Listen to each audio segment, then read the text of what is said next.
Many courses avoid talking about the multiple inheritance, mainly because we avoid using it in practice. But I think it's still very useful for you to know about it and why we don't use it in practice as much as we could. We referred before to the multiple types of inheritance, the single inheritance one or this hierarchical style, and we talked about the multi-level inheritance.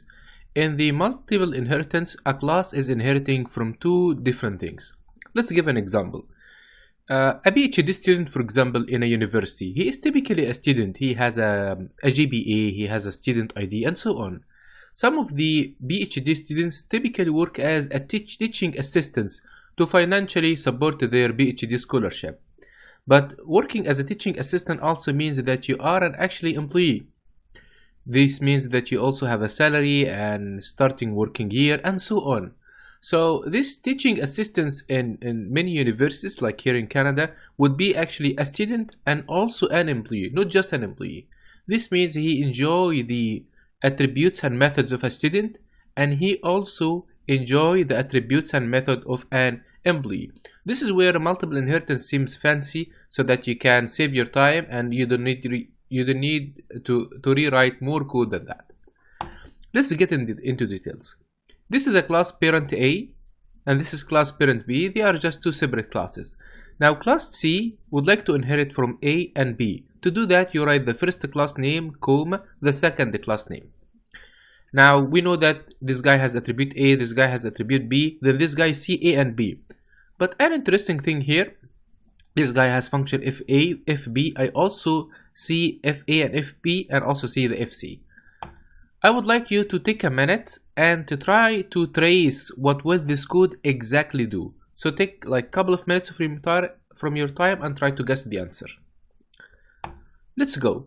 In the first line, we are creating an object from a child C, passing 3 arguments 1, 3 and 5. So this one is going to call here init, and init has 3 parameters A and B and C. After that, we call init for the parent A and then parent B. We give the A parameter and we give the B parameter. So this one is going to call this init A, which is going to take the A and assign it and printing init A. Then the init B from here is going to do the same, then the init C. So this way we are done with initializing the child class and also its 2 parents. Now the FA function is going to start asking the child C, do you have FA? No. Then do you have FA parent A? Yes, this guy has FA, so we use it. And then FB, it doesn't exist here, but exists here, so it will use it. And then FC, it exists here, so it's going to use it. I'm sorry, I did a mistake here. This one should be FC, and then the printing here should be FC. Okay, let's go a little more complex. We have here the class A and the class B. Both of them has a function f, and I would like now to print the f. And this is where the ambiguities start in multiple inheritance. What should be happen here? Observe, we have two different classes of child here. C1 has parent A then parent B, and C2 has parent B then parent A. I would like you to try to think for a couple of minutes. If you are a language designer, you are in the committee designing the Python. How will you answer this question? How should we implement the Python to answer this question? Think for a few minutes. The answer depends on what we call the MRO. The MRO goes as simple as we are going to depend on the children order. For example, this guy has parent A first, then parent B. If we are asking for F, then we search first for F in parent A. If we found it, we use it. Otherwise, we use parent B. So you can expect that child C1F is going to match with parent A, but a child C2F is going to match with parent B here, based on the order. In other words, I would like you to notice that the order of the parents here in inheritance is very critical. In complex scenarios, we actually have an algorithm that is named as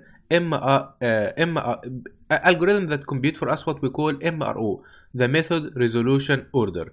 The method resolution order, it means what is the order of the classes so that we resolve the issues that we have with our methods. If you try to print the dunder MRO for child C1, it tell you child C1 parent A parent B object. MRO for C2 is child C2, parent B, parent A object. What does it mean? It means if a child C1 object is searching for some function, we first see if it's in C1, then A, then B, then the object class. For C2, it will be C2, then B, then A, then object. So as you see, it is giving us list of the classes that we will search in order to resolve the methods calls that we have. So far we have very simple hierarchies, but in realities, if in real projects, when people try to adopt multiple inheritance, things really get very complicated, and this makes a lot of confusion for people to understand what's going to happen already. Behind the scene, the MRO is computed using an algorithm named as currently C3 linearization. It is a graph-based algorithm. Graph theory is an important branch of algorithms that you will study later in graph theory.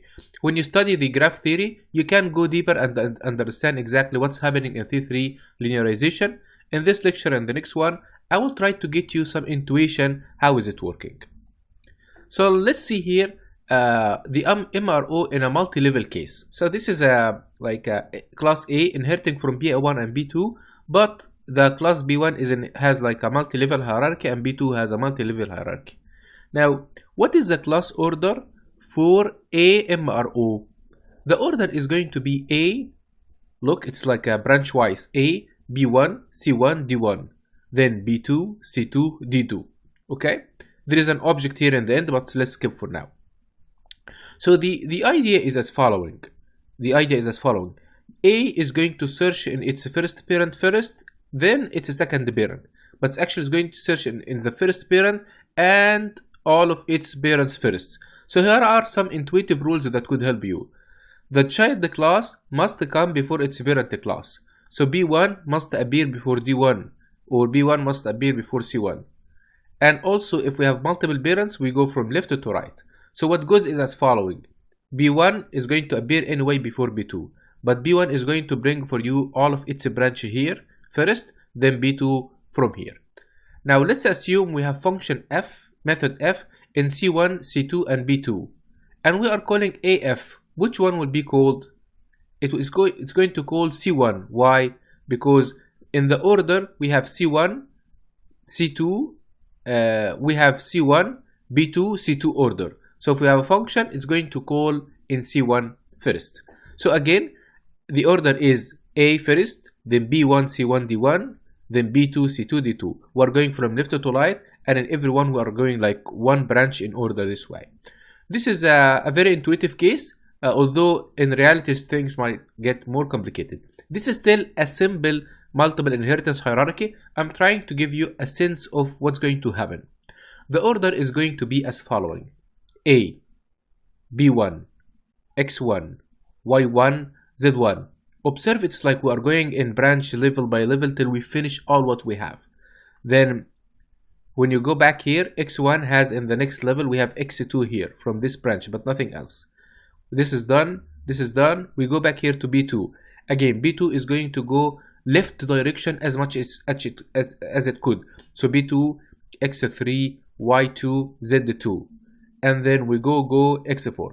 I would like you to trace this several times. It's like you take the left branch and finish it. So if you see, like you left order as much as you could. A, B, X1, Y1, Z1. This is the first left one. Then the missing here is X2. Then B2, X2, Y2, Z2. Second branch, B2, X4, and so on. In graph theory, you will know that this is called DFS. But this only works well for something simple. In complex hierarchies, as I said, the algorithm is named as C3 linearization. Sometimes we do very weird hierarchies. If this is the case, the MRO failed or found that things doesn't go well, it will give you actually an exception.